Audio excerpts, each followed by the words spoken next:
C Joseph Vijay எனும் நான்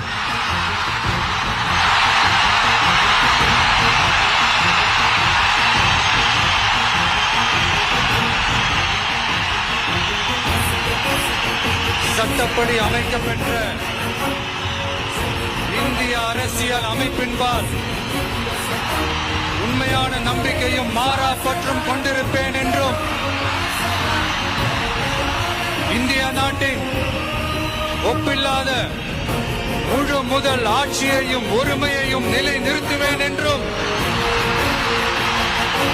தமிழ்நாட்டு அரசின் முதலமைச்சராக உண்மையாகவும் உளச்சான்றின்படியும் என் கடமைகளை நிறைவேற்றுவேன் என்றும் அரசியல் அமைப்பிற்கும் சட்டத்திற்கும் இணங்க அச்சமும்